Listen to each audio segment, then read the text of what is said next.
En el nombre del Padre, y del Hijo, y del Espíritu Santo. Amén. Dios te salve María, llena eres de gracia, el Señor es contigo. Bendita tú eres entre todas las mujeres, y bendito es el fruto de tu vientre, Jesús.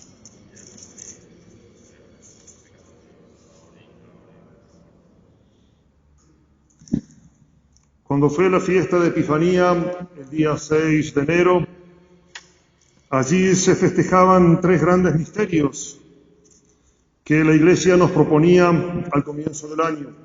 Epifanía significa manifestación, porque es una manifestación de Dios que ocurre en 3 distintas ocasiones. La primera, los Reyes Magos, a través de la estrella, donde los invita al pesebre a ser adorado por los primeros gentiles.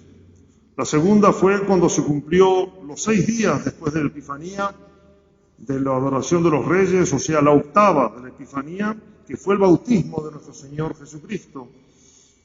Y la tercera es el primer milagro que hace nuestro Señor. En su bautismo, nuestro Señor se manifestó ya como la Santísima Trinidad, porque en el momento en que lo bautizaba San Juan, se abrió el cielo, se escuchó una voz que dijo: este es mi Hijo muy amado, en quien tengo todas mis complacencias, y apareció también el Espíritu Santo en forma de paloma. Ya se había manifestado a los Reyes Magos como Rey, como Dios y como hombre, al recibir esos 3 regalos misteriosos que nos cuentan los Evangelios. Hoy nuestro Señor Jesucristo empieza a hacer milagros. Es el primer milagro que hizo nuestro Señor delante de sus discípulos, convirtiendo el agua en vino, y este primer milagro lo hizo a través de la intercesión de Nuestra Señora, la Virgen María.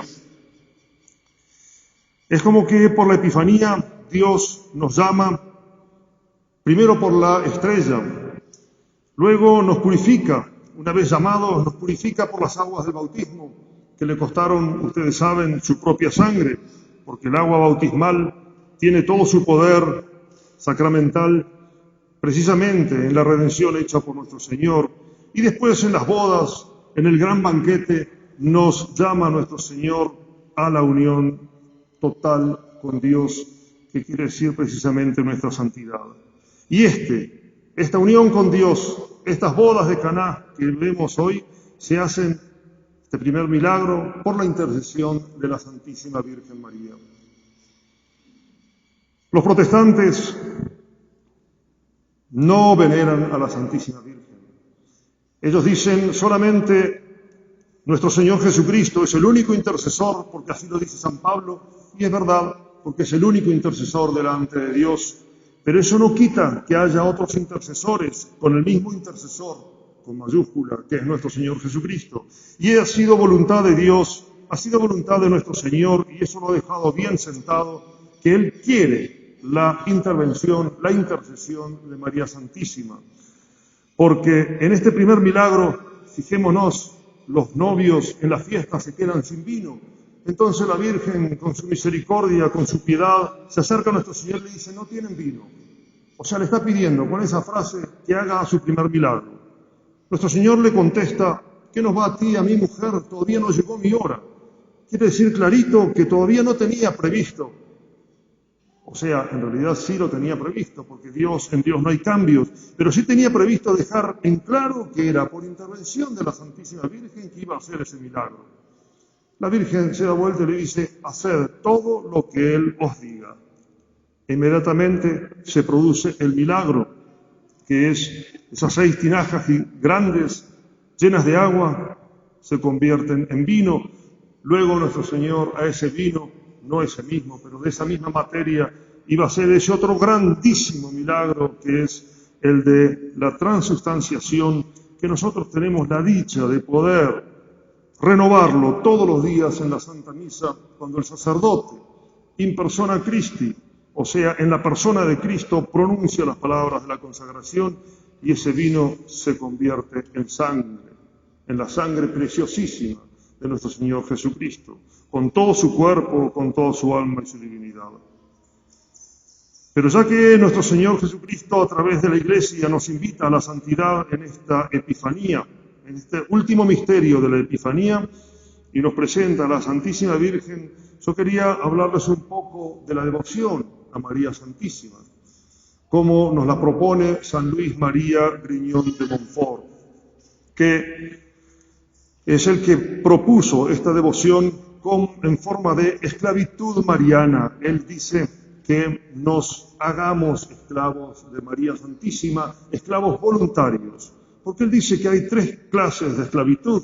Está la esclavitud natural, en la que todas las cosas dependen de aquel que las hizo, y en ese sentido todas las cosas son pertenencia de Dios nuestro Señor, que creó todas las cosas y todas dependen de Él. Esa podríamos decir, porque San Luis habla de la esclavitud como diciendo esa dependencia absoluta que tenía el esclavo de su amo, incluso en la época romana, hasta de la misma vida del esclavo dependía de su amo.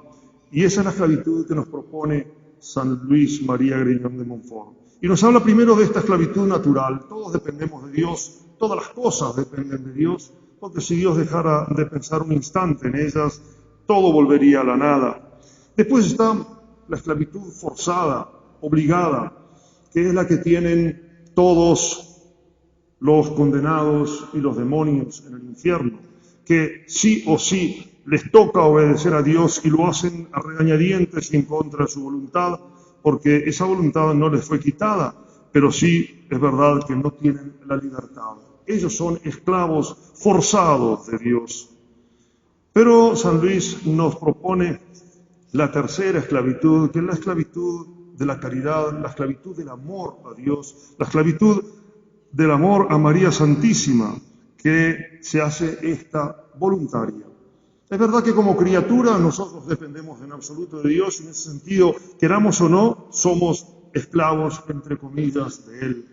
Pero Él nos dio la libertad, nos dio el libre albedrío, nosotros podemos elegir voluntariamente hacernos esclavos de María Santísima, ya que sabemos y conocemos que es voluntad de Dios nuestra santificación, como tantas veces lo dice la Sagrada Escritura. Y conociéndonos como sabemos que somos, inclinados hacia el mal, siempre nos cuesta adquirir la perfección. No nos conocemos a nosotros mismos, siempre nos falta la perseverancia, esa inclinación hacia el mal que constantemente nos lleva hacia Él. Necesitamos, en esa incapacidad que tenemos, de una ayuda especial, y en este sentido es donde nosotros recurrimos a la Santísima Virgen María. Nos conocemos a nosotros mismos y nos sabemos incapaces de cualquier bien.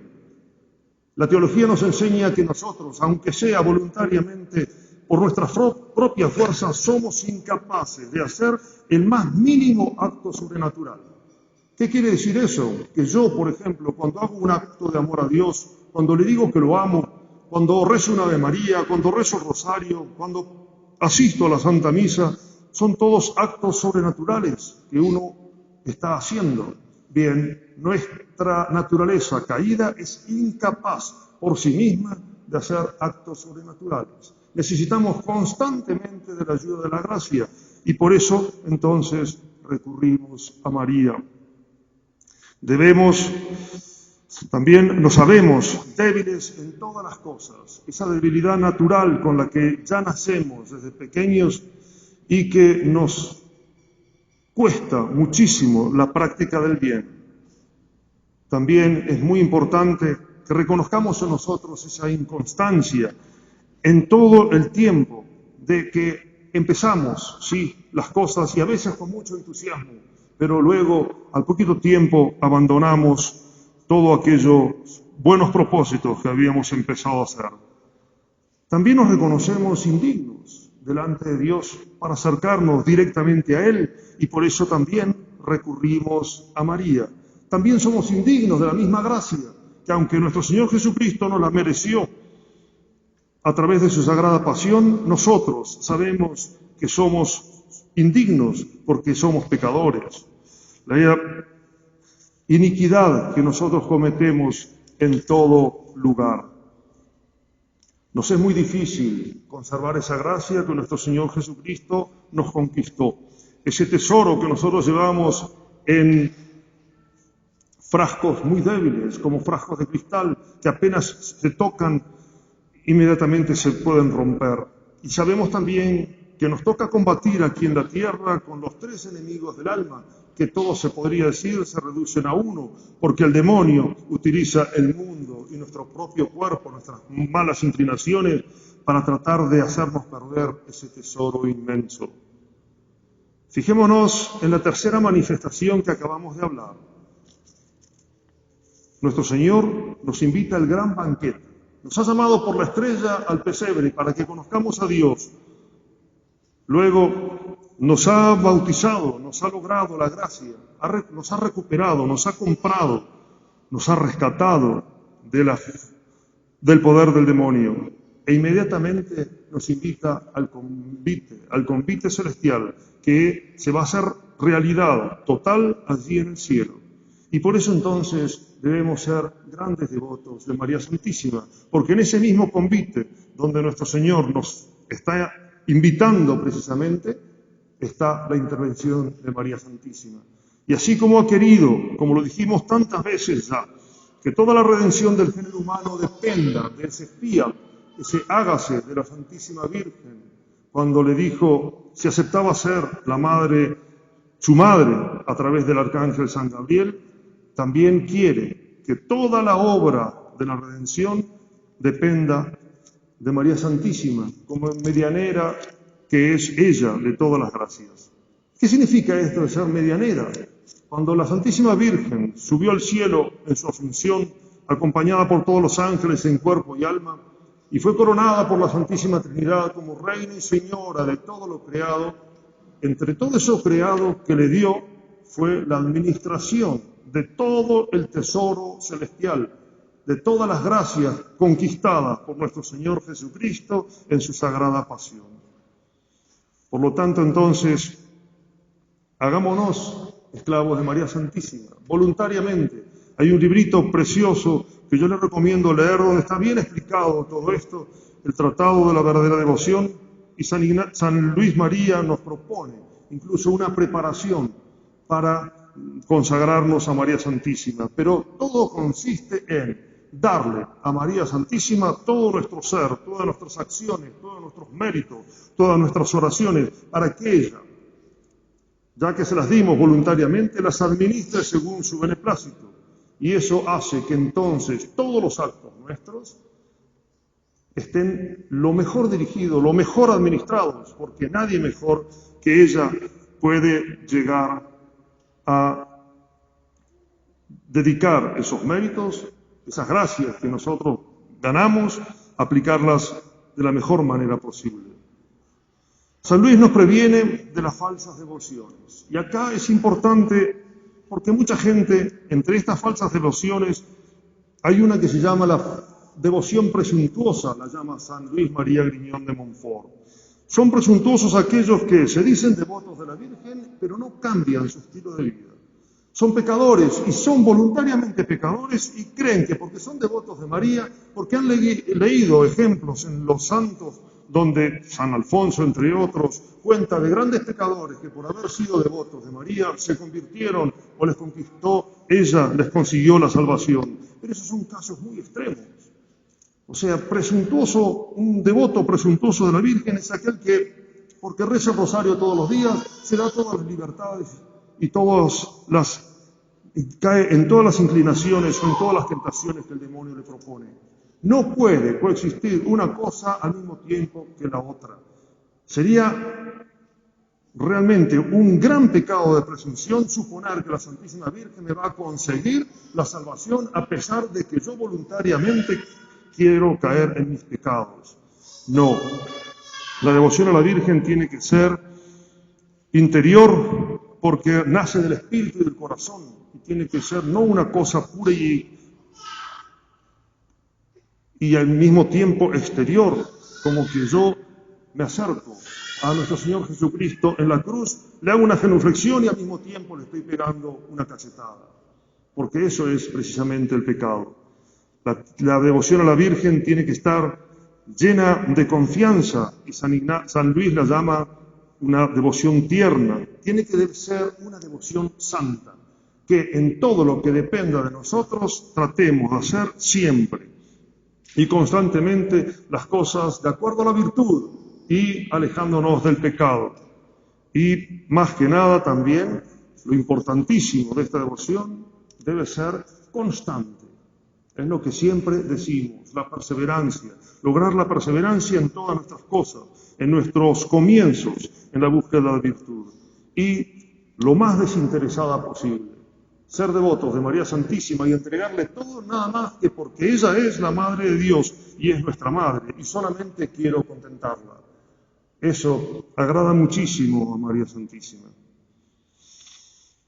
Y ya que nuestro Señor Jesucristo nos conquistó tantos beneficios como los que nos dio a través de los sacramentos, especialmente que la conversión del agua en vino es a su vez también símbolo de la Eucaristía, sepamos el tesoro inmenso que tenemos cada vez que asistimos a la Santísima Virgen y comulgamos en la Santa Misa, porque nos hacemos partícipes de la misma sangre, de la misma vida íntima de la Santísima Trinidad. Son muchas las cosas que Dios nos ofrece. El milagro mismo de las bodas de Caná, nada es en comparación a lo que va a ocurrir dentro de unos instantes cuando el vino se convierta en la sangre de nuestro Señor y el pan en su cuerpo, porque lo hace el sacerdote in persona Christi. Pensemos estas grandes verdades y pidamos a María Santísima que nos dé la gracia inmensa de una santa devoción a ella. Ave María Purísima. En nombre del Padre, y del Hijo y del Espíritu Santo.